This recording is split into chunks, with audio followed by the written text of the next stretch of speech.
Welcome back. Today we're looking at a piece connecting Patrick's anti-Jewish harassment arrest involving Dave Portnoy with that big defamation suit against Elijah Schaffer by Alexis Wilkins. A really strong focus on consequences. Yeah, that theme of earthly judgment, it hits hard right from the start, sets a definite tone. But, to really make that land, I think the structure needs to explicitly bridge these two, quite different. Exactly. The idea that ignoring sort of the lesser situations paves the way for more extreme versions is there. And that brings us straight to our first point, the need for a, let's say, tighter analytical bridge between the physical hate crime and the verbal slander. Right. I feel the emotional connection the authors make, but the intellectual wiring, linking throwing coins, actual physical things at Portnoy, with this high-stakes informational attack on Wilkins, it feels like the reader has to do a bit too much to connect. Yeah. The weakness here is that it relies a bit heavily on just declaring them the same story, not in the literal sense, And then it kind of pivots quite sharply from the physical assault details to the whole Schaffer lawsuit. That mechanism linking them is just sort of implied. Which kind of weakens the core thesis, doesn't it? So the question is, how do we make that slander feel as tangible, as, real, as a physical object being thrown? Well, our advice is really about integrating the two stories more smoothly. Emphasize how both types of aggression, the physical and the informational, function as a kind of dehumanizing targeting.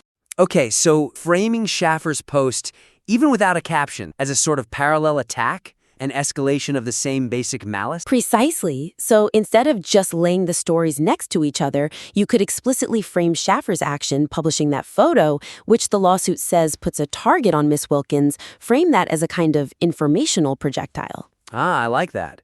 An informational projectile. That creates a really strong structural parallel. Exactly. You could even use the language from the Portnoy incident, the shekels being thrown, and draw a direct metaphorical line. Show how Schaffer's post is like a high-velocity informational projectile, mirroring the low-level physical one thrown at Portnoy. That really locks down the argument about unchecked lesser acts leading to worse things. Makes the whole thesis much more solid, much harder to just wave away. And establishing that link makes the transition into the legal analysis feel much more natural, less abrupt, which brings us nicely to our second point, keeping that laser focus during the legal discussion, especially on the Schaffer lawsuit itself. Yeah, the moral warning about free speech limits, that ricochet warning to everybody who has a microphone, that part's definitely compelling. But I think the analysis of the Schaffer suit itself gets a little weakened, maybe by bringing in quite a few unrelated hypotheticals and political comparisons. Right. It jumps pretty quickly from the specifics, like the claim about Schaffer's business valuation needing to be disclosed, or the Section 1.4 language, to these, much broader, high-stakes what-ifs. The UVU soccer player, hypothetical assassinations, lying about a president's wife. Mm-hmm.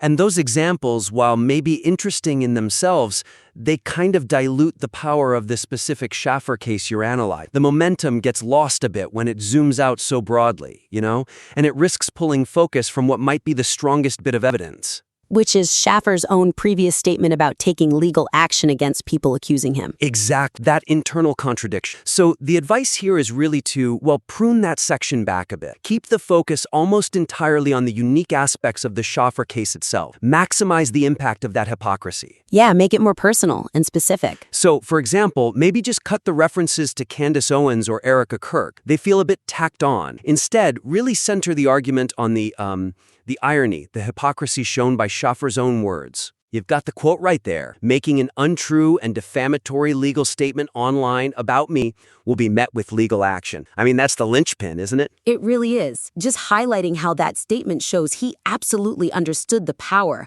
the mechanism of consequence he's now facing. Right. So the segment should pivot directly from his words to show how his own history proves he knew that publishing something potentially false to a sizable audience, that is effectively painting a target, just like the lawsuit claims. Yeah, that makes the argument hit so much harder. It stops being just a general commentary on online speech and becomes this very specific, almost karmic failure on his part. Oh, that's interesting. So moving beyond just his earthly judgment.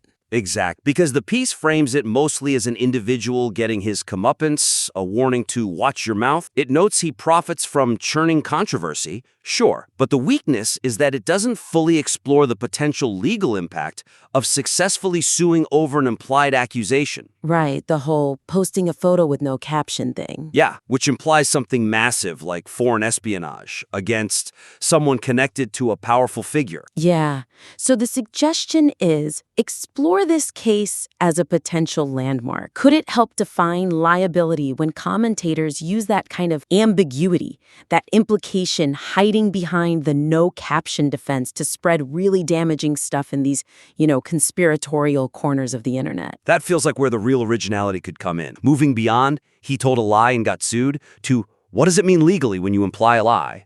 Especially a high-stakes one, using ambiguity as a shield. How do we make the reader grasp that specific legal challenge? Well, we could analyze the distinction. Defaming a private citizen, Alexis Wilkins described as an American-born country singer who's not built for this, purely based on her association with Kash Patel, who's connected to the FBI director. That's different from attacking a public political figure directly, isn't it?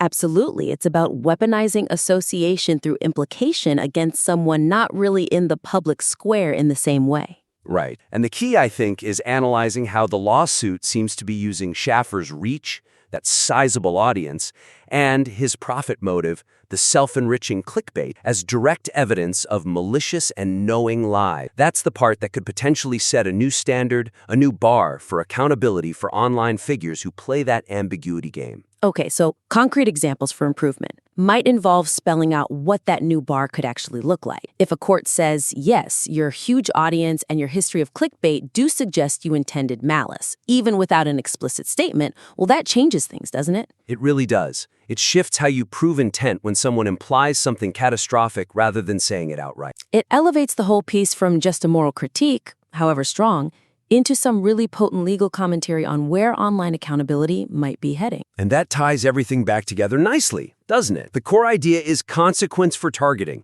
and this lawsuit could define those consequences, not just morally, but actually legally for people using implication as their weapon. Yeah, a really strong framework for revision there. Okay, so just to quickly recap the main actionable points for improvement. First, tighten that analytical link between the Portnoy harassment and the Schaffer lawsuit. Using that metaphor of informational versus physical projectiles could really help. Second, sharpen the focus in the legal segment.